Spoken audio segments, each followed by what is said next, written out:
Bismillahirrahmanirrahim. Wa huwa alladzi arsala ar-riyaha busyran baina yaday rahmatih. Wa anzalna minas samaa'i ma'an tahura.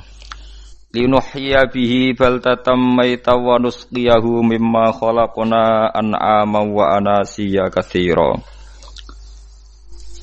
Wa huwa Allah Ta'ala iku alladzi dzat arsala ingkang lepas sapa ladzi utawa ingkang ngutus sapa ladzi ar-riyaha ing pira-pira angin wa fi qiraatin ar-riha ing angin.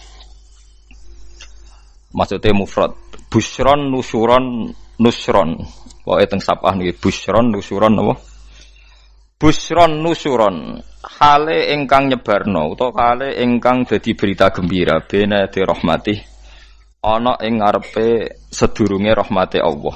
Maksude ana ing ngarepe sedurunge rahmate Allah. Maksude udan iki lho. Mutafarriqatan tegese den utus kelawan beda-beda. Kudamal matori ana ing sedurunge udan, ngarepe udan, mukadimah udan niku ana angin. Wa fi qiraatin bisukunis sin kelawan sukunis sin takhfifan nusron. Wa fi ukhra bisukuniha fathin nun nasron masdaron.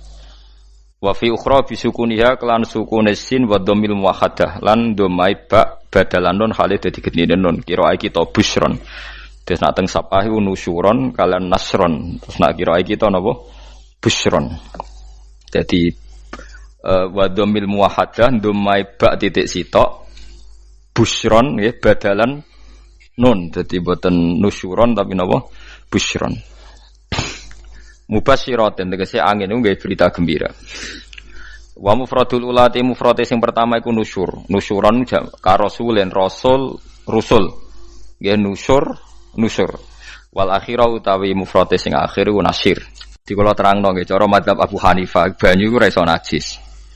Wis pokoke banyu iku nyucekno dadi ora iso napa najis. Tapi kalau dalam mazhab Syafi'i itu air yang tidak sampai 2 kolah.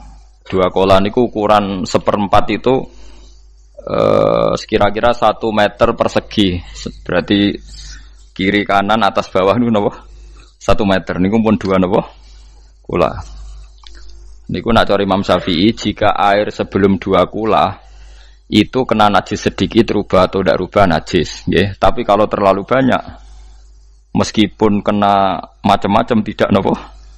Tidak najis. Terus ila mata ghayyara kecuali yang rubah.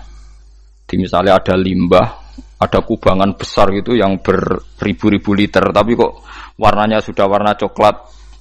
Ya kayak tinja macam-macam itu dihukumin apa? Najis. Tapi wis macam-macam malah mazhab dalam air. Tapi saya pastikan itu mazhab ulama. Saya pastikan itu mazhab ulama. Kalau teks hadisnya begini nih. Monggo nak jenengan ape latihan ijtihad, kok menyesatkan ya ora apa-apa, sementing ini latihan. Jadi di Madinah, ini hadis di Musnad Ahmad. Di Madinah itu ada sumur, bukan sungai loh. Saya ulang lagi sumur, bukan sungai. Kalau sungai itu konotasinya kan luas, panjang, mengalir. Ini sumur, bener-bener apa? Sumur. Sumur, ya gedene sumur enggak sepiro.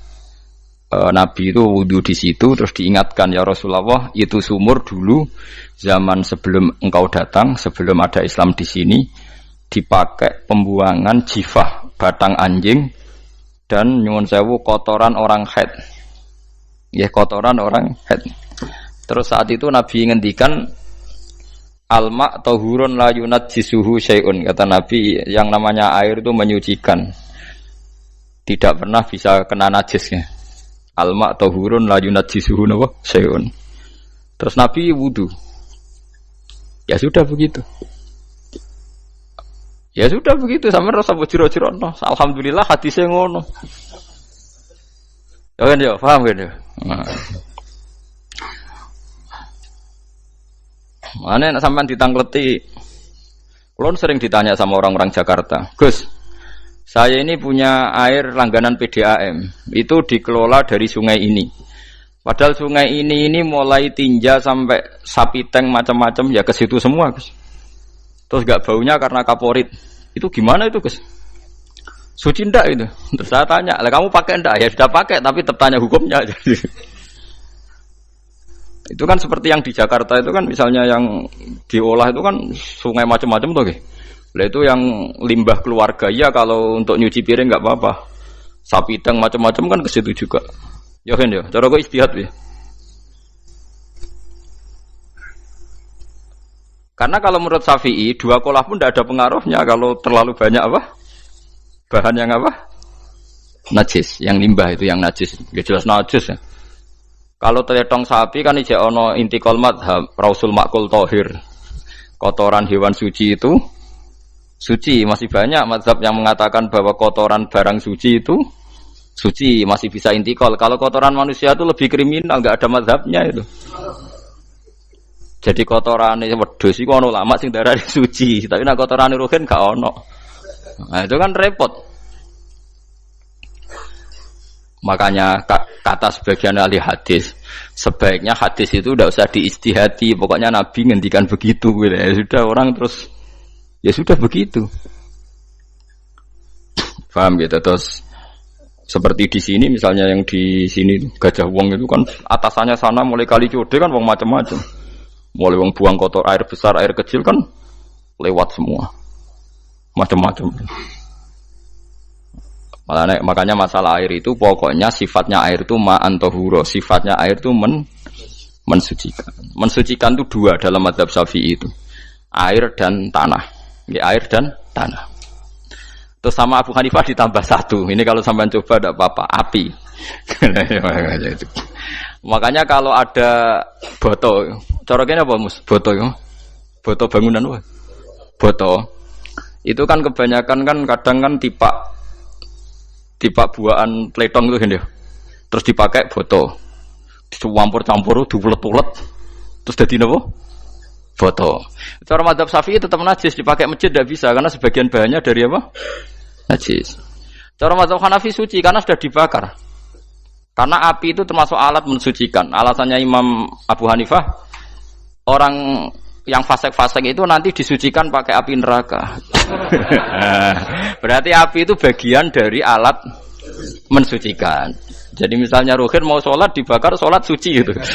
Karena api itu mensucikan. Buktinya orang-orang yang masuk neraka nanti sebelum masuk surga kalanya kan disucikan dengan api. Mana ada di neraka disucikan pakai air? Hanya kalau ada batu bata itu yang dipakai dari najis ya kemudian dibakar itu berarti cara mazhab Hanafi suci. Alhamdulillah itu. Jadi kita bikin masjid nyaman karena bahannya dianggap apa? Suci. Lewat apa? Lewat apa? Api tadi lihat dibakar. Tapi yang ngeri ya. Nggih.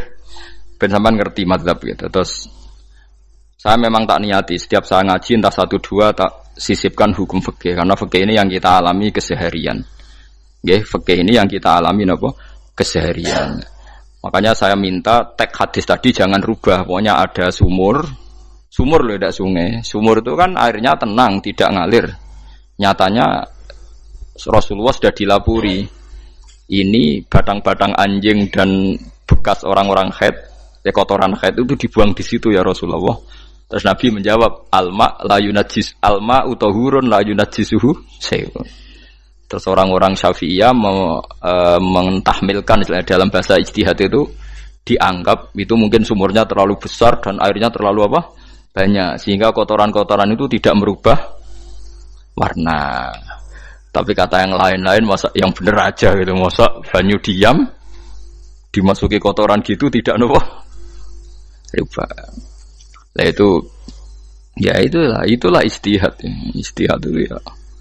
Istihad itu guyonannya kan gitu. Pendapat saya benar mungkin salah, pendapat Anda salah mungkin apa? Benar. Karena ya sama-sama mirip-mirip itu untuk menganalisis itu. Yang jelas Allah mensifati air itu ma'an tahura, bahwa air itu punya sifat dasar mensucikan.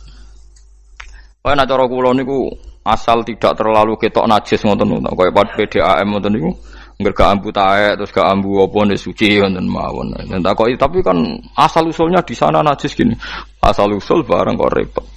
Kula sering dibantai tiang-tiang sing terlalu napa was-was. Tapi jelas Gus saya tahu sendiri. Sapi Teng itu ngalir ke sungai gini-gini saya tahu sendiri. Tak jawab, saya juga tahu sendiri dari langit itu langsung air turun. Jadi artinya kalau dia melihat sisi najis ke Sapi Teng, melihat sisi dari Gunung Merapi, dari langit kan langsung turun. Jadi kalau eling najis ya, tak eling suci ini kan saya gitu. Dia ngilingi yang sisi najisnya dari apa? Limbah apa? Keluarga.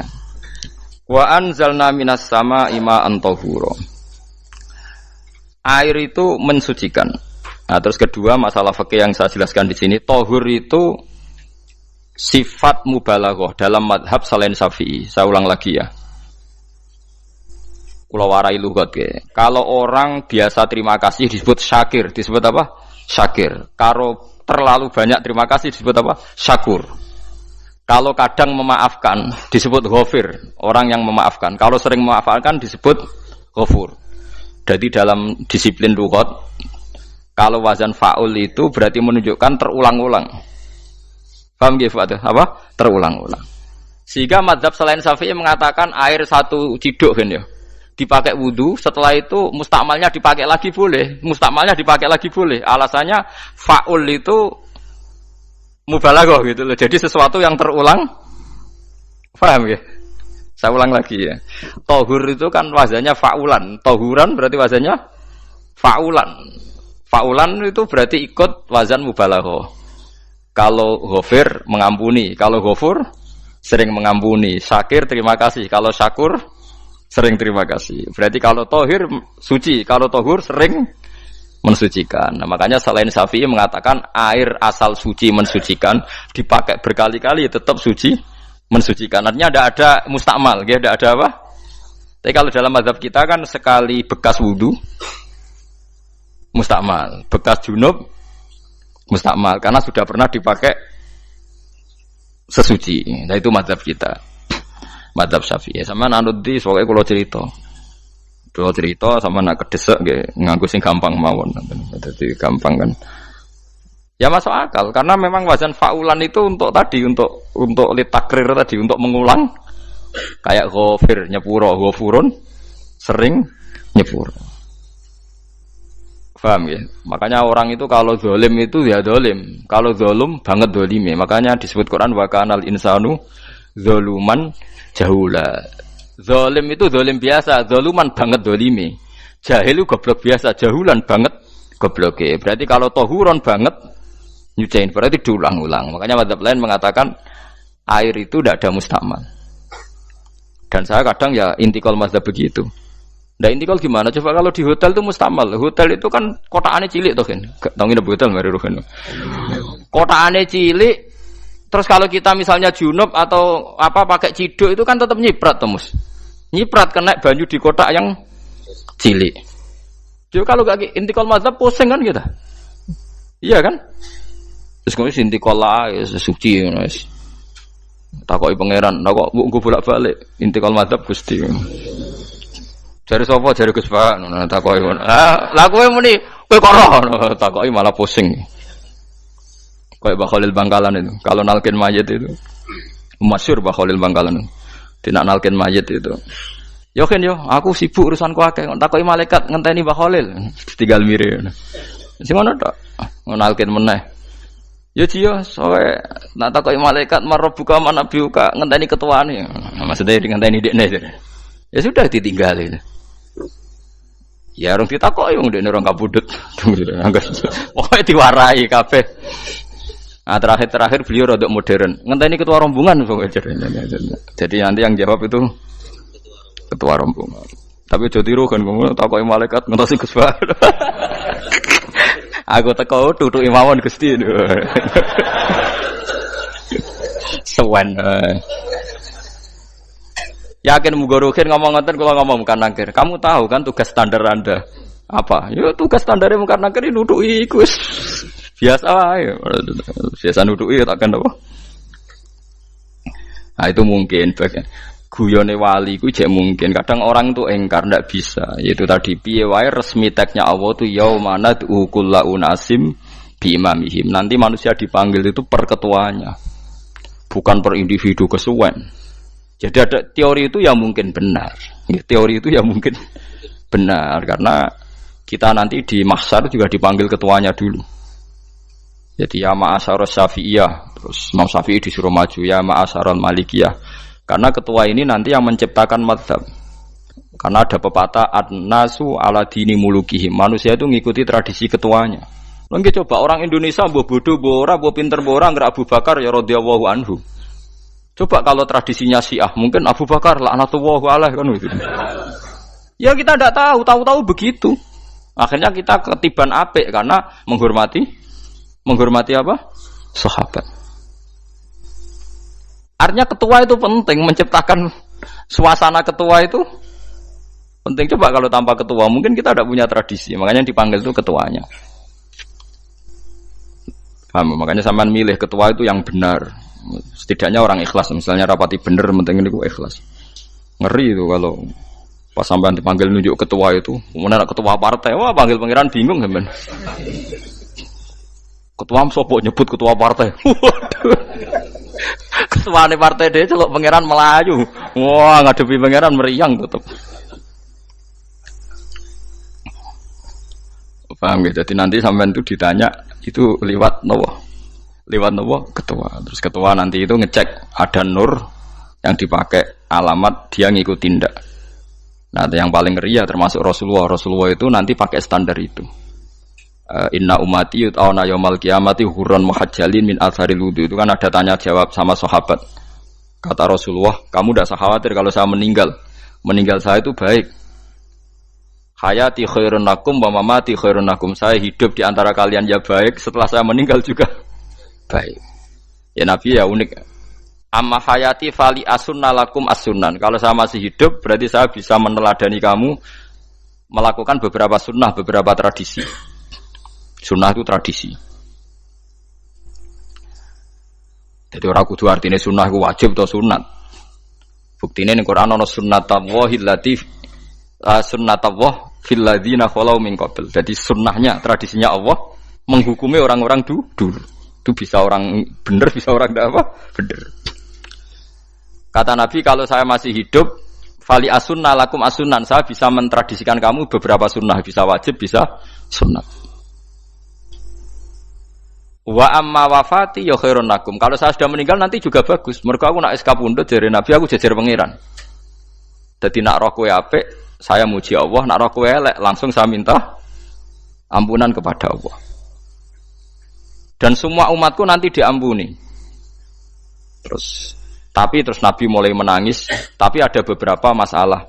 Ketika orang-orang itu ternyata umatku, mau saya ajak ke surga, kata Tuhan, kata Allah, innahum qad ahdatsu ba'dak. Mereka ini bikin aturan aneh-aneh setelah kamu Muhammad.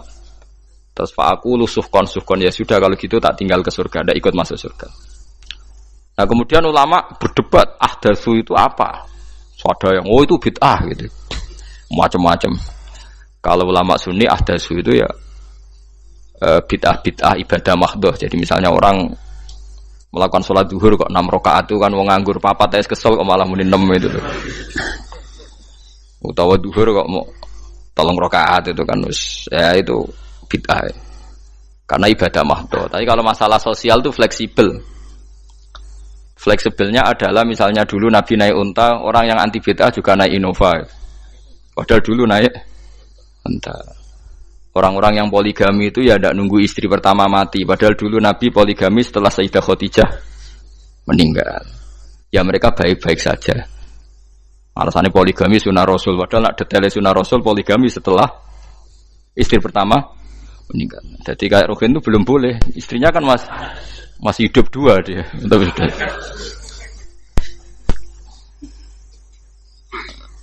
Nah, bahkan artinya kalau sampean memaksakan gitu, sampean kalau nggak percaya saya bacakan ayat. Wal khailah wal bihola wal hamira litarkabuha wazina. Kamu bisa naik kuda, naik onta, naik himar. Setelah kamu naik dan kamu tenang di atas punggungnya, litastawu ala zuhuri, summa tazkuru ni'mata rabbikum idza stawaitum alaihi wa taqulu subhanalladzi sakhkhara lana hadza ma kunna lahu muqrinin. Artinya ketika kita naik onta zaman dulu dan tagnya memang onta, itu terus kamu baca subhanalladzi sakhkhara lana hadza. Apakah sekarang kesunatan baca itu kalau yang ditumpai onta, sehingga kalau yang naik Innova ndak usah baca itu gitu. Wah, aku numpakku ora onta kok, dadi ora usah maca subhanallah dia apa? Sakharalana. Dhisik Nabi maca iku mergo numpake onta. Ya ngajak goblok bareng tuh, mosok umat tepuk anti begitu tuh. Makanya sensitif, bakas bid'ah Anda itu sensitif. Tidak usah dibahas, biasa saja. Nek senara cocok ya diem aja. Sudah, senara cocok kalau sampai ngelakoni tapi tidak usah komentar karena jelimet. Saya pernah ditelepon orang, dimaki-maki. Orang Sidoarjo. Padahal orang Jawa Timur, ya aneh. Kan ada orang matur Rasulullah namanya Abdullah bin Amr. Ya Rasulullah, saya ini kuat puasa terus. Kata Nabi, jangan puasa 1 bulan 3 hari saja itu sama dengan 1 bulan penuh, karena 1 puasa sama dengan 10. Masih balelo terus termasuk menyangkut Quran. Ya Rasulullah, saya ini tiap hari khatam Quran, jangan 1 bulan sekali saja baru khatam. Enggak ya Rasulullah, saya ini ingin sering khataman. Ya sudah, kalau gitu seminggu sekali sab'a layal. Saya lebih kuat ya Rasulullah, 3 hari. 3 hari saja khatam sekali. Iqra'hu fi salasin, kata Nabi. Ya Rasulullah, saya lebih kuat ketimbang itu. Tidak ada yang lebih baik ketimbang itu, kata Nabi. Kemudian orang itu anti semaan, karena semaan itu kan 1 hari khatam. Paham ya? Maksudnya hadis tadi yang di Bukhari dipakai dalil anti apa? Semaan, karena semaan itu 1 hari apa? Khatam. Lewat telepon pertama lewat santri saya, terus lama-lama lewat telepon. Saya tanya, kamu bacanya hadis kira-kira sama saya banyak mana? Kayaknya banyak jenengan. Terus saya tanya, betul Nabi menyuruh khatam tiap 3 hari? Ya. Betul Nabi nyuruh khatam tiap 1 bulan? Ya. Ya sudah, lakukan saja. Anda sering enggak khataman tiap 3 hari? Enggak pernah, setahun aja enggak mesti. Lah iya, kalau Nabi melarang baca Quran tiap hari kamu setuju, tapi Nabi nyuruh tiap hari khatam kamu tidak setuju. Enggak apa-apa, kamu anti semaan enggak apa-apa, tapi lakukan perintah Nabi tiap 3 hari khatam. Menang deh. Lah itu maksud saya. Anda tidak apa-apa milah-milah bid'ah sesuai versi Anda, pemahaman Anda, tapi yang fair. Kalau Anda anti semaan ya harus tiap 3 hari khatam, karena dawuh Nabi iqra'hu fi kulli salasin. Enggak juga kan, mereka juga orang yang enggak jarang baca. Jarang baca apa? Lah itu enggak fairnya di situ. Makanya dia biasa mawon. Cuman semaan hafal Quran wis semaan.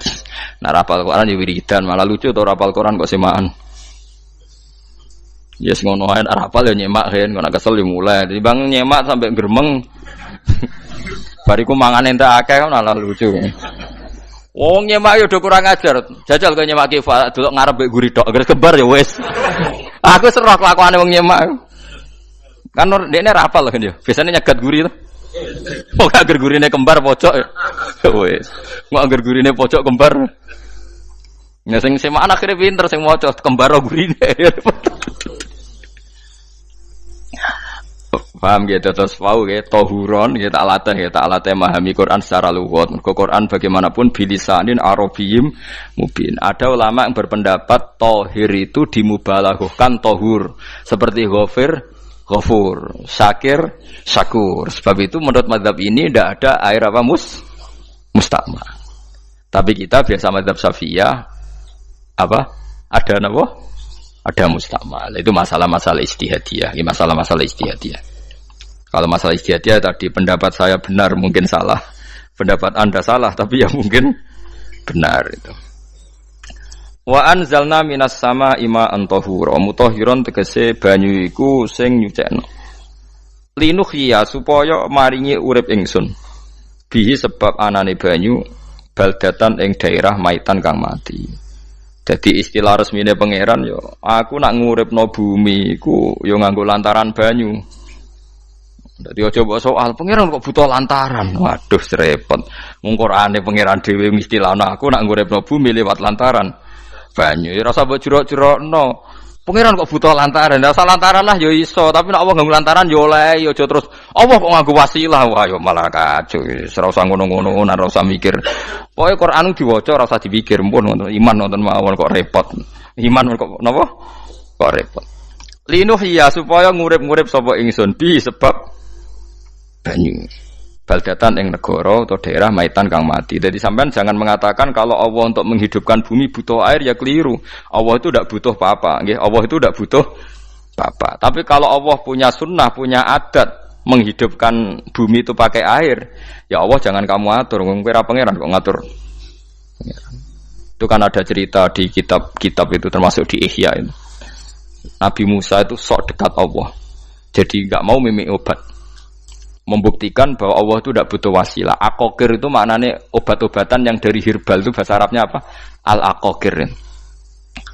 Dia setiap konsultasi sama dokter disuruh minum herbal itu. Enggak mau dia. Enggak, saya akan disembuhkan Allah langsung, enggak usah lewat obat apa herbal katanya. Tiap dokter ditanya jawabannya sama. Oh, dokter goblok. Kamu belum tahu ya kalau Allah itu tidak butuh wasilah. Malah marah-marah dia tuh. Akhirnya dia konsultasi langsung ke Tuhan. Apa betul ya Allah saya butuh minum aqaqir?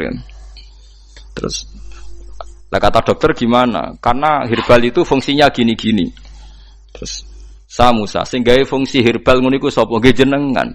Lah yo aku gawe fungsine ngono kowe ngombe kok ora gelem. Sing gawe iku ya aku. Jadi sing gawe bodrek ku nak kowe ngelu, bodrek mandi sing gawe ku ya pangeran, rumangsamu sapa? Sing gawe ruhe nak bar kelon lega ya pangeran. Mangsamu sapa? Omane bojone ayu kan. Ah, sing wis pangeran ora usah aku isin gengsi, ora usah ngono. Lha muni elek dibanding bojone ning swarga, nek ning donya ya ayu, nguruhin ya diselera kok udarane. Paham gitu. Terus itu masalah yang enggak akan selesai ila yaumil qiyamah. Jadi ada cara pandang langsung Allah itu ya bisa. Tapi misalnya ada sunnatullah ya jangan kamu tentang. Termasuk Nabi Musa akhirnya Nabi Musa mau minum, setelah minum sembuh. Terus ketika sembuh diberitahu Allah, memangnya kenapa kalau minum obat itu? Obat itu ada khasiatnya yang bikin juga Allah. Kok kamu hindari itu alasannya apa? Wong yang bikin juga Allah. Makanya kalau kamu percaya wasilah, kalau terpaksa percaya, kamu harus yakin bahwa nomor satu adalah Allah Subhanahu wa Ta'ala. Kalau kamu takut orang itu syirik, ya gak apa-apa, kamu lawan, harus kamu lawan. Memang selera kamu begitu. Kamu harus tidak usah ikut pakai, wong kamu khawatir, tidak apa-apa. Jadi sing khawatir syirik, ora usah nganggo ali-ali, ora usah nganggo ake. Tapi sing seneng dagangan, ya nganggo. Ora usah jimat-jimatan, ini niati napa? Booming ngoten mawon niati dak. Kulo nu diakek larang sedurunge rame-rame akek. Barang akek kerame terus mboten kula nggo. Wah, darani murah repot. Nggih, kula mboten sombong. Dulu akeknya bapak itu zaman Bapak Sugeng tuh pernah ditawar ditukar mobil. Zaman itu mobilnya seharga 60 juta. Dan itu wasiat bapak untuk saya. Saudara saya sepakat itu untuk saya. Dulu kadang-kadang tak pakai. Setelah akek booming terus dikira ini yang gelondongan berapa kilo. 25.000 muruah camah cara Jawa camah tidak pernah tak pakai. Saya yakin ikut turun itu aki-aki yang mahal itu karena dikira yang produk ya yang masal itu yang itu. Paham gitu tuh sampean biar tahu duduk perkara ini. Jadi tohur ya tohuron itu sifat mubalaghah. Tapi kalau dalam mazhab Syafi'i tohur itu ismul alat. Jadi tidak maknanya mengulang-ulang sehingga Imam Syafi'i tidak membolehkan wudu pakai air apa? Mustamal. Lah menurut hadis kayaknya benar Imam Syafi'i secara lahir. Karena Nabi ngendikan sisa air wudu itu membawa dosa Anda. Kata Nabi, jika seseorang wudu maka kotorannya keluar dari ajfan, dari pelapuk mata, dari apa sampai keluar dari mimbaini adzofiri, sampai keluar dari bawah-bawah apa? Kuku. Sehingga kalau air ini sudah membawa kotoran dosa Anda, berarti air ini kan sudah menjadi air kotor. Andai kan Anda mukasyafah, maka air ini sudah penuh dengan kotoran. Enggak mungkin air yang sudah penuh kotoran dipakai wudu lagi. Itu cara berpikir Imam Syafi'i. Ya sampean ikut mana ya? Ya gampang kan kalau keadaan normal ya ikut Syafi'i, kalau air banyak, kalau tidak normal ya ikut mazhab yang lain. Kan gampang. Gitu aja kok repot tuh. Ya itu pentingnya orang ngaji ya di situ tuh harus banyak pilihan. HP kartune loro masa madzhab musitok. Nah, itu kan gitu. Ya pokoknya gitu. Kalau yang percaya wasilah ya pakai istilah pangeran linuhyabi baldatam maita, ada kata bihi. Allah menghidupkan bumi itu dengan pelantaraan air. Padahal Allah tidak butuh perantaraan. Tapi yang anti ya nggak apa-apa. Memang yang percaya wasilah itu ya bahaya juga. Yes, pokoknya yes. Sudah pakai 2 kartu apa susahnya tuh? Ya nggak apa-apa. Asal ada ilmunya. Ya tidak karena emosi. Memang ada apa? Ada ilmunya. Linuh ya bihi baldatam maita. Wanus qiyahu. Lan nyirami ingsun yastawi podo baldatam maita bitakhfif lan takhfif maita. Maksudnya buatan mayita tapi napa? Maita. Yastawi podo fi ing dalam dawa maitan apa al mudzakkar muannas lan muannas zakarahu mudzakkarna sapa Allah taala hu ing dawa maitan bi tibaril makani kelawan diitung tempat mesti maitan wanus qiyahu niku masalah nahwu lan nyiramno ingsun hu ing banyu ilma ategese banyu mimma sing perkara kholakna kang wis gawe ingsun gawe siraman an aman ing pira-pira raja kaya kewan ibilan tegese unta wa bakaronan sapi wa namanan wedhus wa anasiya lan pira-pira manusa kasiron kang akeh. Iki unike Quran, kadang kewan mbek manusa iku dibakas dhisik kewane. Engko nek ndelok dosa mbek ora ya apik kewan. Tapi nek ndelok diakal mbek ora ya apik manusa, tapi nek didelok manusa mbek kewan niku dosa ndi? Dosa manusa. Mulane nek salat istisqa iku kesunatane gawa kewan. Lho nggih tenan mboten guyon, sampean delok kabeh kitab fikih nek salat istisqa kesunatane iku wong kon gawa apa? Kewan. Tapi aja kethek lho ya. Contohnya ngono iku ya kaya wedhus sapi, ngotos koyo gethek ula bulus wah, malaikate bingung wah. Maksudnya kewan tapi aja bulus, kethek ula. Mulane teng daerah mriku, teng daerah sarang nate kekeringan. Bareng kekeringan tiang salat istiqo ono sing go sapi, go wedhus, delalah bar salat istiqo iku udan. Tapi kula seneng mbek kiai ini, pas udan kiai ini ngendikan itu. Kowe aja GR nak udane krana kuwi ya krana sapi mek wedhus iku. Mergo ora duwe dosa, mergo ora duwe apa? Dosa. Lah yaitu agama. Agama itu kita ta'abudi. Wong kita jare makhluk paling terhormat. Tapi nyatane nak istisqa butuh bantuan kewan. Itu kesunatan istisqa ngoten to nggih. Tem mriki ngoten mboten nggih. Do nuntun wedhus ora? Napa? Mboten sing tek teng kitab-kitab Pak Sami to. Kan go kewan kan? Ya, tapi ya soal kewan mau iso mbayakno. Wah, lah nek wong pasar ngasem mbok gowo mulai ular kobra macam-macam malah repot.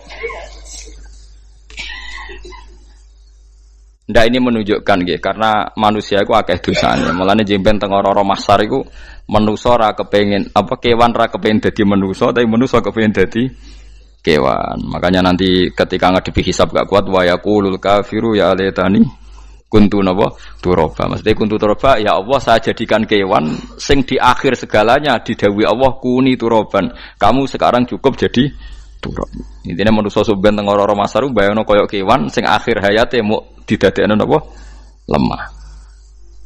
Nah, kadang-kadang manusa itu dalam siklus ini apik kewan malah didhisikno mimma khalaqna napa an-aman riyen ya. Kalau dilihat dari dosa ndaknya, kalau dilihat dari manusia makhluk terhormat macam-macam ya apik manusia. Wa anasiya lan pira-pira manusa kasiron kang akeh. Jamu insan ente lafat anasi jamu lafat insan. Wa suhu te asline lafat insan iku anasinu. Fa udilat moko digenti apa anunun digenti ya ning ya. Wa timat lan dene sopno fiha ing dalem ya apa enggang dalem ya apa al ya ya. Maksudnya ya sing sangka nun diidghamno be ya asli. Au jamu insin te jamu lafat insin. Walaqad tasarrafna lan teman-teman molak-malik ingsun to mutar-muter ingsun hu ing ma'il ma'atik sebanyo bainahum antarane wong akeh liat zakaru supaya gelem eling sapa ngakeh asluhu ya tadzakaru niki kok usum nahwu le ultimat gamna apa ata fi dzalik ing dalam dal wa fi qiraatin liat kuru bi sukuni dzal wa dhammil kaf liat kuru nikmat Allah ing nikmate Allah taala bihi klan ma fa aba mongko moh sapa aksarun nasi sapa akeh manusa moh ila kufuron kecuali mungkiri ning nikmat juhudan tegese mungkiri ning nikmat ngingkari ning nikmati maring nikmat haitsu qalu sekirane ngucap sapa ngakeh mutirna binau ikada mutirna den kei udan kita binau ikada sebab posisi perbintangan iki supaya kula warai iki sampeyan nak ketemu Allah ben selamat niku kula jamin lah nak ilmu kula ni orisinil Allah niku gada adat gada sunnah lah dalam bahasa Quran niku perkara iku ana alamate. Dadi misale ana mendung alamate napa udan. Terus Allah niku nggih damel sistem.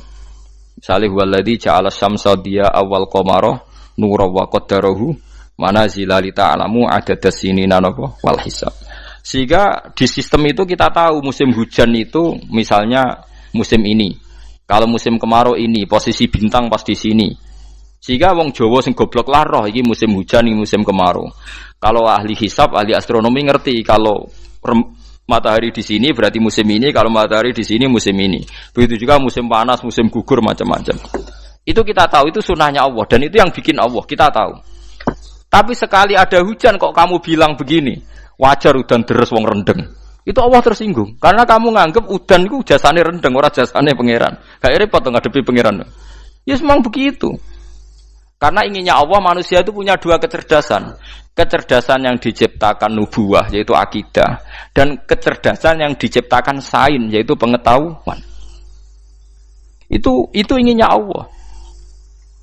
Jika menyangkut hisab dan ru'yah yang diperdebatkan oleh Muhammadiyah itu sebetulnya juga masalah sepele. Masalah sepele itu begini.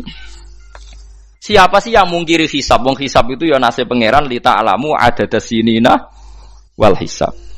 Siapa sih yang mungkiri ru'yah? Wong ru'yah itu hadisnya sahih. Yasumu li ru'yati wa aftiru li ru'yati. Fa in humma 'alaikum fa akmilu iddata sa'ban salasina yauman.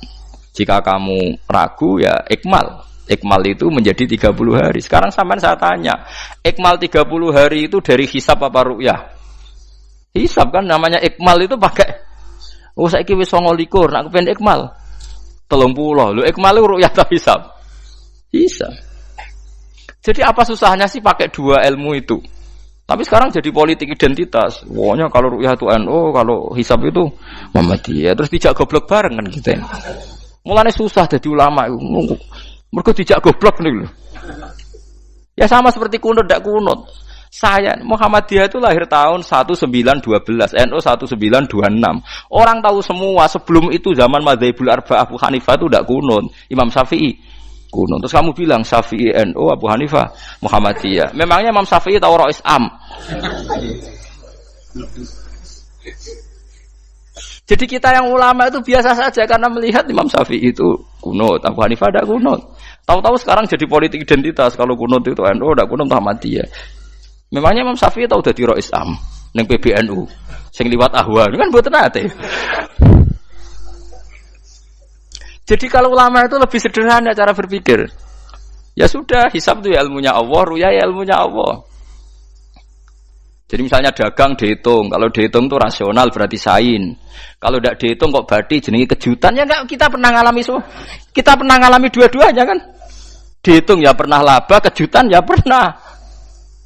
Musim sulit dagang rugi ya biasa, kecengklok rugi kebodhon biasa sama pernah. Anggap aja kalau rutin namanya sains sesuai hitungan pengetahuan. Kalau model ngono kejutannya selesai kan. Kok dibenturkan? Kejutan sama rutin itu absolut mana? Akurat mana? Ya ngajak goblok bareng.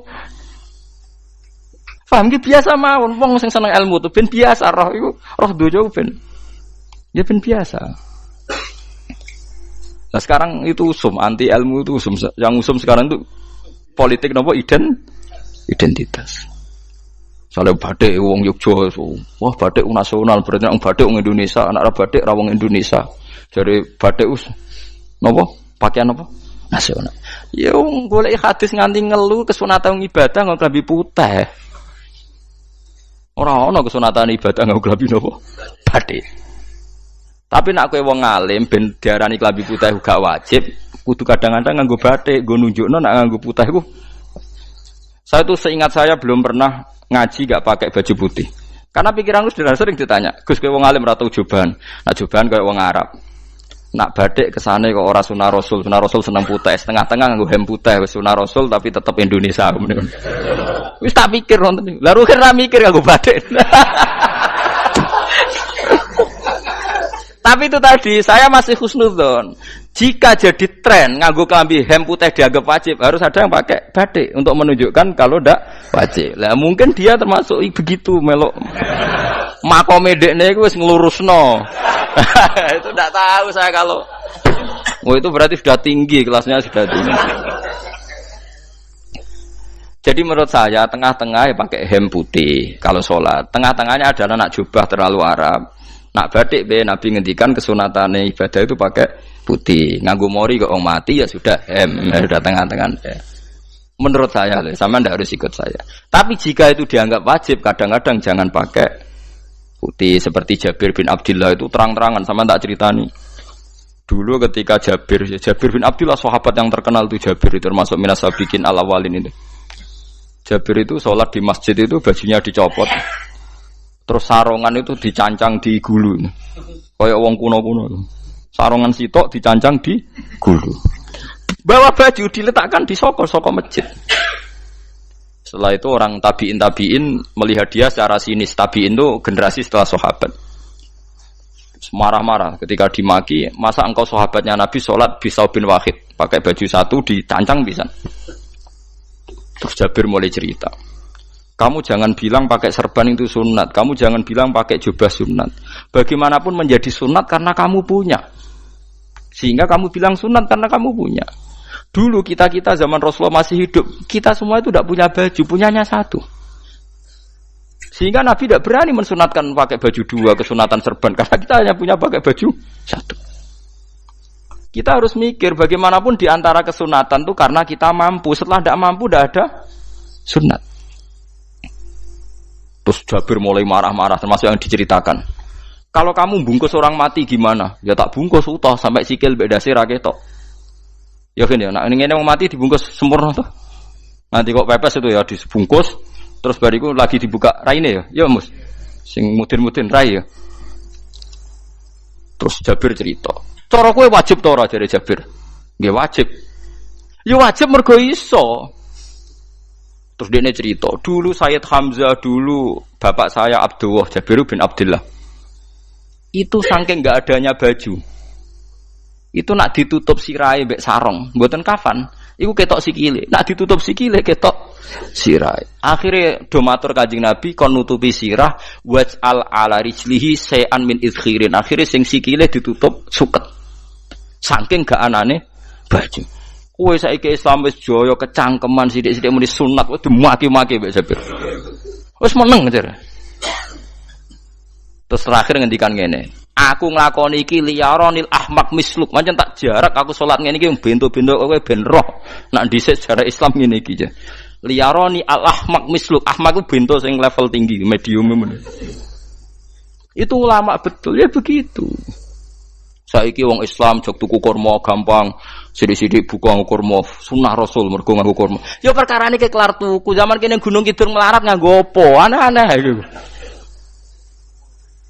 Makanya di fikih jelas, nek iso kurma, nek iso asal manis, nek iso asal gak nyolong titik wis. Kok cek repote hukum. Bagaimanapun kowe kecangkeman muni sunan mergo mampu. Zaman kira mampu orang muni ngono padahal hukum iku wis dhisik-dhisik. Hukum itu baru apa sudah kemarin-kemarin? Wis meneng ae. Kula ge sering, ngger kula kan kiai, ngger but poso sering sowan kathah. Kadang sing sowan luwih mlete timbang kula. Gus kurma Gus, nggo apa? Nggih sunah Gus. Ah sunah mbahmu pangan kowe. Oh kiai mbok warai ra sopan. Aku nak buka aku tegan. Wah aneh-aneh ya. Namun di sunah dia ora usah kecangkeman. Lagi buka ukur mas pirang tahun, lebih kali tahun Gus. Umur piro? 40 Gus. 38 tahun gak anggo sunah lagi 2 tahun gegere gak karuan. Biasa saja. Dulu Nabi itu ya biasa. Nabi kalau zaman ngendikan yo ngeper sampai 4 kali. Kalau gak mampu ini, kalau gak mampu ini. Nabi kalau ngendikan ya gitu sampai diulang-ulang. Karena Nabi tahu tidak semua umatnya gampang mendapatkan itu. Misalnya kafaroh puasa 2 bulan nuntut, kalau tidak bisa ngasih makan orang miskin sekian, kalau tidak bisa gini sampai habis. Kulo ma'rufin sedekah, kalau tidak bisa ya Rasulullah firsana satin, sampai ludus gak usah sikit tamrotin. Kalau gak bisa fabi kalimatin thayyibah, cangkem sing apik. Nek ra iso sementing aja merengut. Terakhir walau bitol qatin apa? Wajin. Itu lama mewarisi sekian kebaikan yang diajarkan Nabi, tidak terus dipatenkan satu ngel-ngel wong akeh. Kono apa ngekek kurma kok khutbah bareng sumber. Wes pangan dhewe entekno.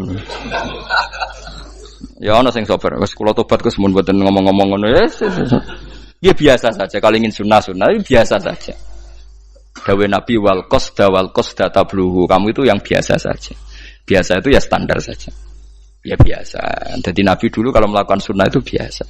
Sunnatun sanaha Rasulullah sallallahu alaihi wasallam. Ini sunnah yang dilakukan Nabi. Tapi di luar yang azimah. Azimah itu yang wajib atau fardhu ain itu sahabat biasa.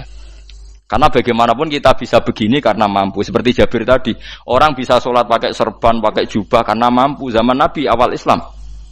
Sama lihat Bilal, ada nak belodor gitu tuh. Sama lihat film Umar atau film-film Bilal. Itu memang nyata dulu itu la yajidu ahaduna illa thawban wahidan. Enggak ada yang kecuali punya baju apa? Sama dulu film-film, mulai versi seneng kitab sampai versi film itu sama. Bilal nak adzan ya blodor. Ora adzan je blodor gak sopan. Oh memang ya duwene klambi mok sitok iku. Adlok ceritane Sa'labah bar salat salam langsung melayu. Berkali-kali yang bersalam melayu. Jebule apa genta kayak ya salah bang bersolat orang witir melayu kenapa saja takoki ya Rasulullah takoki Nabi salah bah kata sahabat-sahabat kowe nak salat bar mulai langsung melayu ya Rasulullah kami kula namung setunggal istri saya di rumah aja utuh itu saking tidak adanya baju saiki nang sunatno kon ya begitu. Makanya ketika Sayyidina Umar idza ausa Allah fa ausiu. Nanti kalau sudah jembar ya jembar. Nak lagi ruwet ya ruwet. Ya sudah biasa saja. Paham ya? Jadi kalau suwun misale malah yudraku kullu la yudraku napa kullu. Kalau tidak bisa semua jangan sama sekali. Jadi misalnya kita tidak bisa jubahan, tidak bisa serbanan mergo ora wong Arab. Supaya saya ndak keriting jubahan kok tonggo ya guyu. Paham nggih? Wah aneh ngono. Kemudian ana ora kaji kok jubahan malah digugat wong akeh.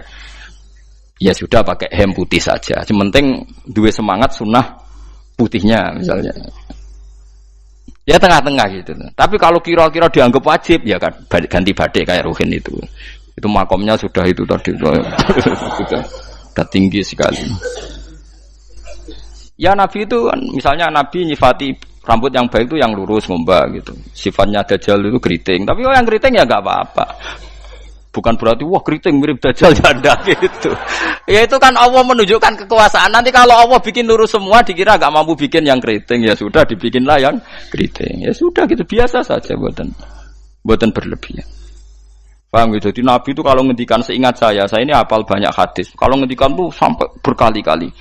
Itu tadi mulai kalau sedekah pakai ini, kalau ndak mau minum sampai mulai firsana satin sambil wedhus ijek larang walau bisiki tamro separone kurma masih kadang ndak mampu fabi kalimatin thayyibah enggak mampu lagi ya soalnya tak sedekah walau bitol qoti wajin sedekahlah meskipun dengan ceria. Itu sirinya kenapa saya ngaji guyon karena paling ndak ceria itu happy. Coba kalau saya ngaji merengut meneng terus ketok nyesal terus sing ngaji kan mikir, Gus bak kurang apa? Kita ngaji ku ono sing kurang. Oh, terus sing kedonya nafsir wah paling kurang sangune. Wah jadi repot. Mulane kula ngeten wis tak pikir, mangsa ora tak pikir. Guyon kula mek sampean nangis mbon ndi ganjaran akeh ndi. Mergo guyon kula bi ilmen nangis sampean mikir utang. Jadi terakhir sedekah talqati wajhin, wajah yang ceria, yang happy. Kowe iki happy kan yo seneng, paling gak mikir nasibe kan. Kiai iku happy sebenes. Jajal misale kiai kok rogen sumpeng. Maca kukar kukur, bariku anop. Bariku kukur meneh. Kan wong mikir. Wayahe tanggale bayar apa piye kredite. Waduh. Apa wayahe ditarik sepeda motor kan orang terus menafsirkan macam-macam. Sing elek sing wong alim le nafsiri paling tertipe ra iso. Wah, paling elek. Ya nak wong alim kan ana ukur-ukur mesti nak sing suudon kan paling macane bingung terkipe ngono. Ya macam-macam lah sesuai asumsi napa. Jadi kula suwun lah sama nak dadi kiai nak ra iso sedekah macamnya terakhir ceria. Mergo Nabi ngendikane terakhir tasaddaku walau bitol qoti wajhin. Bersedekahlah meskipun dengan keceriaan napa muka atau wajah. Namun kalau itu Nabi diulang-ulang. Jadi kalau ngendikan tuh diulang-ulang. Sekarang tuh orang mau mendorong sunnah Rasul itu satu. Ya berat bagi yang nggak bisa melakukan itu apa? Yang nggak bisa melakukan itu apa? Berat.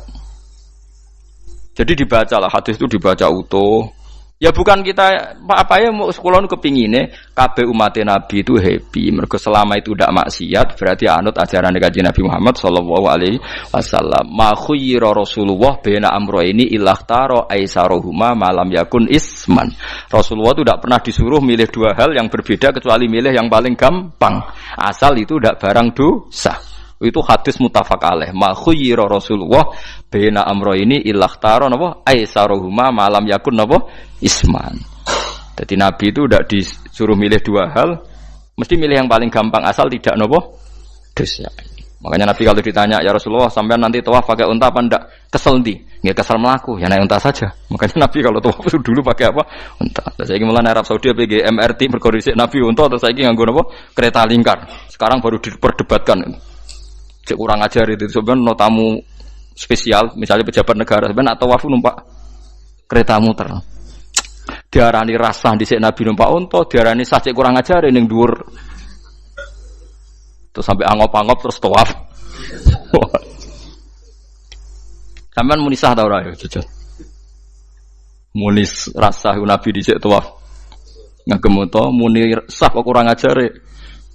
Wah, ya misalnya numpak kereta asenan mbek anggap sithik-sithik sebeng 7. Kurang ajar juga. Saat ini lebih diperdebatkan, tapi ya mbak, bakas ngono ben ngerti hukum sampean, ben ora anak kiai ku bingung, ulama yo mikir hukum. Iku ketok ceria kalau sampean ora bingung ora ceria. Fa aba mongko sapa aksarun nasi sapa akeh manusa mo ila kufuron kecuali ngafirin nikmate Allah juhudan tegese ingkar li nikmati maring nikmat haitsu qalu sekirane ngucap sapa kufar mutir nabi nawi kada mutirna den kaeringi udan kita binawi kada sebab posisi bintang sing ngene iki walau syi'na la ba'atsna fi kulli qaryatin nadhira walau syi'na umpama ngersakno ingsun Allah la ba'atsna yektine nugasno ingsun utawa ngutus ingsun fi kulli qaryatin ing dalam saben-saben daerah desa nadhiron ing wong sing ngelingno umpama wong ngersakno kabeh desa ya nabi, tapi kok kakean nabi malah repot kan. Yukhawifu kang ngekeki peringatan sapa nabi ahlah ing penduduk Korea. Walakin ba'asnaka tetapi ning ngutus ingsun ka ing sira Muhammad ila ahlil qura maring kabeh penduduk kuliah sekabehane ahlil qura nadhiron khalidati nadhir khalidati nabi liya'zuma supaya gedhe apa ajruka ganjaran sira. Tapi kabeh nabi niku nggih pokoke Allah mampu mawon tiap desa dikai nabi, tapi Allah ndak melakukan itu, cukup nabi sitok. Terus kabeh iku nanut Nabi Muhammad sallallahu alaihi wasallam. Mulane ana guyonan wong Arab mek wong Jawa apik endi? Apik wong Jawa aja. Ke wong Arab iku cara obat iku dosis tinggi, mulane dikirimi Nabi. Wong Jawa cukup mudin, cukup kiai wis Islam. Dadi rapati salah lah. Penyakitnya ringan jadi diobati kiai iku wis dadi iman. Nah wong Arab kudu napa? Nabi. Berarti penyakit berat mek ringan apik endi? Apik ringan lan jare kiai Jawa kita apik wong Jawa Gus wong Arab. Mergo ora butuh napa? Nabi, berarti dosisnya kan kecil ya rendah. Sauni-uni wis. Wong bingung ngono kok omongane wong napa? Bingung. Lha opo nganalisis ngono barang. Ya wong nganggur iku repot terus. Fala tuti mongko aja nurut sira al kafirina ing pira-pira wong kafir fi hawahum ing dalam hawa nafsune kafirin. Dadi kaya aja anut wong kafir ning menyangkut hawa nafsu. Tapi nek menyangkut kebaikan wong kafir sing kita kadang kalah baik dalam hal sosial, ya malah Allah kadang melehno kita mergo kok kalah mbek wong kafir. Nggih misale ngeten iki makanya Imam Suyuti nafsiri fala tutil kafirin ai fi hawahum. Dalam hal yang bersifat hawa napa? Nafsu. Misalnya begini, saya contohkan Allah melehno wong mukmin. Ada sahabat ketika perang itu tangannya terputus, kakinya juga terputus. Terus matur Rasulullah, ya Rasulullah gara-gara perang derekno engkau, saya tangannya putus, kaki saya putus. Ternyata tidak diapresiasi sama Allah, malah disalahkan. Gini kok Allah terus nurono ayat iyam saskum korhun faqad masal qoma korhum misluh. Jika Anda luka karena perang, orang kafir pun luka. Wong kafir, wong gento wae wani luka demi kekafiran, kok kue wong Islam jare demi Allah ora wani luka. Jika masyhur di kalangan para ulama, nanti setiap kebaikan itu dibandingkan kezaliman. Ya saya ulang lagi, nanti setiap kebaikan itu dibandingkan kezaliman. Misalnya kita jadi kiai ora enak, ora gaji tetap, setepak-tepakan, kadang untuk duit, kadang ora. Enak jadi PNS gajinya tetap. Nanti kita disalahkan Tuhan. Pedagang narkoba itu gajinya juga enggak tetap. Risikonya tinggi, ditangkap polisi, hukumannya mati, itu saja berani. Kowe ngiyai trimo ngono rawani. Kowe tahajud kanyeben, bengi-bengi tangi tahajud kanyeben. Tukang maling ayam bengi-bengi tangi nyolong. Risikonya tinggi ya anyep wani. Jadi nanti kowe di depan Tuhan dimaki-maki, kesalehan kita akan dibandingkan kezaliman. Lan ana wong saleh diutangi dhuwit ora oleh medhit, sebenarnya dibandingno. Maling mbek maling utang-utangan, wong saleh ora utang-utangan. Ya memang begitu.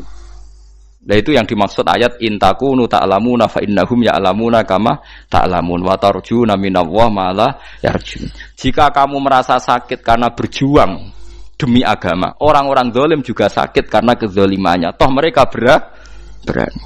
Coba jadi kiai bandar narkoba resikonya tinggi mana coba? Resiko jadi bandar narkoba. Antar geng narkoba juga musuhan, takut ditangkap polisi. Jadi kiai paling ono wong hasud sithik-sithik. Paling wong ngrasani. Kiai iso ngene omong tok ora iso nglakoni paling gitu. Padha kiai ini paling hasud. Ya sithik-sithik lah, paling serek. Kalau bandar narkoba gak cocok nembak. Karena rivalitas mereka ekstrim. Sehingga kalau sampean cemen jadi kiai nanti ya diingatkan Allah dibandingkan orang apa? Zalim. Jadi eling-eling ya. Terus semua kesalahan kita, loyalitas kita pada agama nanti dibandingkan orang zalim karena mereka loyal sama pekerjaannya, sama kezalimannya. Enggak terus preman-preman nak belani kanca wani mati. Kadang kiai santri belani kiai ini rapati wani mati. Wis repot preman-preman nak tobat wis repot. Kulo nu rada nyesal mek tobaté preman. Nak ana preman teng perapatan tobat. Niku terus ning masjid, men itikaf terus mbek wong sopan. Niku ora pas sajane. Nak tobat itu tetep ning perapatan. Sing dhisik ganggu wong disingkirno. Jadi ku tobat tenan sehingga dhisik perapatan sing gawat dadi gak gawat. Mergo sing preman gawat diganti preman sing lunak. Ora terus ning masjid ya sing iki tetep diganti generasine ngono. Mestine maksudnya mesti ora kok terus elek mboten mestine tobaté ngoten niku. Sayyidina Umar itu dulu itu menakut-nakuti orang Islam. Angger ana ndekne wong Islam wedi kabeh. Terus Abu Bakar ya wedi kabeh wedi. Suatu saat Rasulullah mlaku-mlaku ngerti Umar gulut ning ukat, menangan. Kata Rasulullah andekan yang Islam itu hebat Islam. Hanya Rasulullah berdoa wa ma'izal Islam fi Umar. Akhirnya Umar masuk Islam. Hari Kamis masuk Islamnya. Ya sekira tau mikir itu sadinane niku lho sadinane dongane Kamis masuk Islam Jumat. Ning omahe adike ning gone IP-ne. Mergo diwacana Quran surat Toha. Bareng Islam metuki Nabi mohon walhasil bar Islam teng Zaid bin Arqam ning bene Nabi terus langsung marani omahe Abu Jahal ora terus ning masjid menenge mboten langsung marani Abu Jahal. Angger ki ganggu Nabi tak pateni. Bariku marani Abu Jahal, aku saiki wis Islam iki ganggu Nabi tak pateni. Gentenan wong kafir sing ndelik. Paham nggih? Dadi enak lho maksudnya. Lah misalnya terus Umar dadi sopan santun terus ketemu wong dilo, ketemu Abu Lahab monggo dari akhir. Wah. Kacau. Artinya enggak ada perubahan kan kalau gitu. Lan Ruhin mantan preman mboten kok tobaté ning kene ora roh kok. Mboten harus kiai dene. Mestine ngoten. Makanya Wahsy itu yang bunuh Sayyid siapa? Hamzah. Karena dia disuruh Hindun itu istrinya Abi Sufyan itu. Itu setelah membunuh Sayyid Hamzah dan dia Islam. Dan Nabi tidak siap melihat wajah Wahsy. Sumpahnya Wahsy apa? Saya bersumpah akan membunuh orang paling dibenci Rasulullah. Sebagaimana saya pernah membunuh orang paling dicintai Rasulullah. Terus tobatnya dia mateni Musailamah al-Kadzab. Wong sing ngaku Nabi ngarang Quran. Itu tuh sing mateni sinten? Wahsy. Jadi Wahsy sebagaimana aku pernah membunuh orang paling dicintai Rasulullah, tobat saya membunuh orang paling dibenci Rasulullah. Lalu misalnya terus Wahsy tobat, sampai nyapu masjid, terus gak duwe selera tarung, zaman kafir tarungnya tenanan, bareng Islam menyapu masjid, bariku ngiseni jedinge, terus bareng tidak perang wedi wae repot. Ya niku ide kula tapi ora kudu nglakoni. Nek mau cerita ilmu, sampeyan ora kudu nglakoni. Ya tugale wong preman brah-breh. Blojo narkoba entek akeh dilakoni, nggo judi diakoni. Sewengi orang preman itu kalau judi 2 juta 3 juta loh. Bareng tobat ngoboni masjid 10.000. Padahal donyane jek akeh. Mestine tobat yo. Saya zaman judi semalam 3 juta. Sekarang kalau pengajian atau ke masjid semalam 3 juta 100 lah minimal diluwei. Ora malah pas tobat nglebokno amplop masjid yo. 10.000, kadang 2.000. Repot-repot. Tapi ya apik tobat, mesti cerita. Tidak begitu, mestinya berbanding. Paham nek sampean takok tobat itu cara ulama nggih ngoten niku berbanding. Mulane riyen Khalid bin Walid itu jadi panglima perang Islam itu. Saya masih ingat makalahnya Khalid bin Walid. Fakama anni aktsartul qatla fi kufri aktsartul qatla fi islami.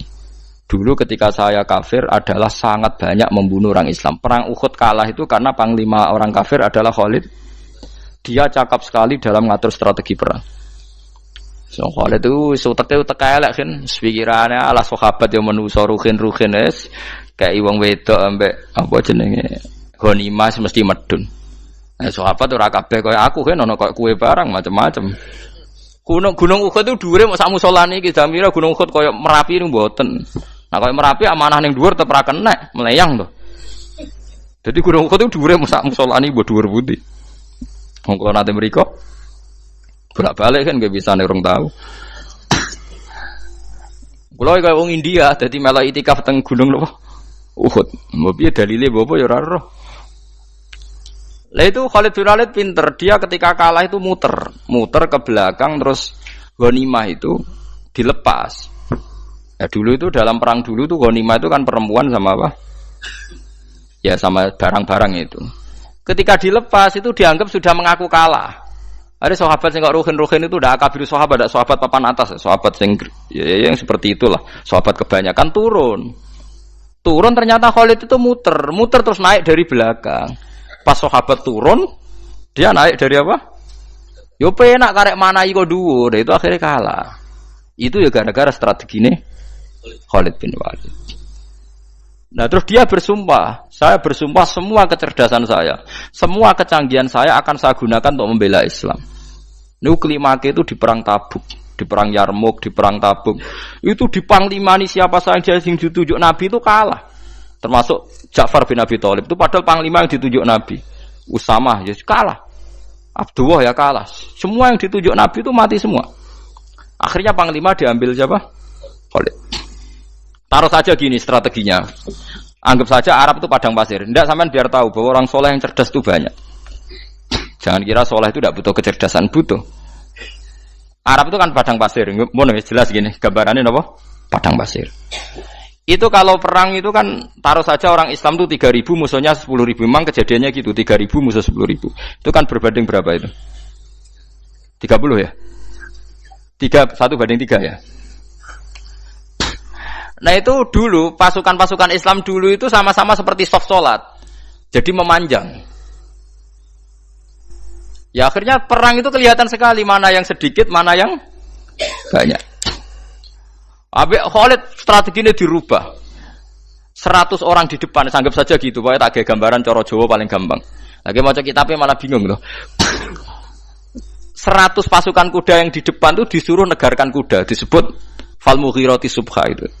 Yang itu wal adiyati napa? Dhabha fal mughirati subha itu. Jadi pokoknya anggap seperti itu. Fal muriyati apa? Qadha itu. Kuda yang 100 di depan disuruh menegarkan. Pokoknya kon gerak sehingga debu itu banyak bertebangan. Terus pasukan yang 3.000 itu disuruh memanjang sepanjang-panjangnya. Karena di depan ini ada tegaran kuda tadi, orang kafir yang di sana itu melihatnya ada bantuan datang baru. Pasukan Islam teko wakeh, panjang lagi. Dikira jumlahnya itu sampai 50.000 lebih. Paham sih kalau maksudnya? Sehingga wong kafir melaju perkara ini tidak mungkin kita tandingi. Orang Islam dapat bantuan baru, padahal ya wonge podo. Mau baris tok dirubah. Nah misalnya sing mimpin Mustafa sembah jare mati ya syahid, mati kabeh wong Islam. Nah itu artinya dia masih ingat betul, saya dulu pernah menggunakan kecerdasan yang sama untuk mengalahkan umat Islam. Saya bersumpah kecerdasan yang sama akan saya gunakan untuk memenangkan Islam. Coba bayangno to nek ning padang pasir 3.000 orang, yang 100 di depan negarno kuda supaya pandangan tidak begitu jelas. Terus yang belakangnya memanjang dari jauh kan kelihatan pasukan dapat bantuan baru. Padahal ya orangnya sama. Akhirnya orang kafir merasa wah nggak imbang. Kita ada imbang karena orang Islam dapat bantuan. Terus menang perang itu. Lah itu tobat bener gitu loh. Orang kok pas kafir cerdas. Buareng Islam tobat nyapu masjid. Sebariku ngaji ngantuk. Padahal zaman kafir cerdas memperdayakan ekonomi nganti sugih bergeder. Bareng Islam terus dunia nentek melarat terus nyapu masjid. Sebariku salat qobliyah ba'diyah mulai nggak poso sunat. Ya ndak apa-apa itu tapi sugih tetap kok zaman kafir sugih. Zaman Islam kere mestinya zaman Islam ya sugih terus kecerdasan dan hartanya untuk liizatil Islam wal muslimin mestinya tapi ya enggak apa-apa kalau ada tobat model gitu ya enggak apa-apa. Ojo kok terus dari Gus Pak ngono ku elek ya ora ana jenenge tobat mesti apik tapi enggak fair gitu loh. Maksud zaman nakal serius, zaman tobat sekenanya itu kan fala tuti mongko joto atsira al kafirin ing pira-pira kafir fi hawahum ing dalem selera hawa nafsune wong kafir. Wajahidhum lan merangi sirahum ing kufar. Merangi maksudnya berjuang bihi kelawan Quran. Maksudnya hujjah. Wong iku nak merangi wong kafir nganggo Quran, ndak mesti perang iku nganggo pedang. Niki jelas kita bire ke wajahidhum bihi ebil Quran. Maksudnya perang nganggo Quran itu kita melatih argumentasi atau hujjah yang dengan hujjah itu jelas-jelas ketok bener agama napa Islam. Wajahid lan merangi sirahum ing kufar bi iklan Quran ayat Quran itu Quran jihad dan kelawan perang atau kelawan jihad kelawan berjuang kabiran kang gede wa wa ta'ala wa alladzi zat maroja ingkang lepas sapa Allah al-bahraini ing dua laut arsalat sing lepas sapa taala huma ing al-bahraini mutajawiraini hale berdampingan hadza utawi iki ku adbun iku banyu sing banget segere banget manise banget segere furatun tur enak diombe sadidul udzubati tekse banget manise iki kono nak manane mudah diminum. Wa hadza utawi iki ku milkhun niku banyu asin, ujajun tur banget paite. Syadidul muluhah tegese banget paite. Tapi wasemono sungai sing gampang diminum. Misale sungai Komerapi sing napa gampang diminum maksudnya mboten pahit. Ketemu laut sing banget paite, meskipun banget asine, apa hakikate gawe wajah alalan gawe sapa Allah taala bainahuma antarane banyu sing napa tawar lan banyu sing asin Allah gawe barzakhon ing pemisah hajizan tekse pemisah. Kita ndak tahu pemisahe piye pokoke akeh sing cerita banyak di tengah laut tu air napa tawar layah tali itu ora campur apa hadu masalah sijine banyu asin lan banyu tawar bil akhir iklan sing liya mergo wonten apa hajiz wonten apa hajiz ana pembatas wa hijron lan tegese pembatas mahjuron kang iso nglindungi esitron tegese tutup mamnuan kang iso den cegah bi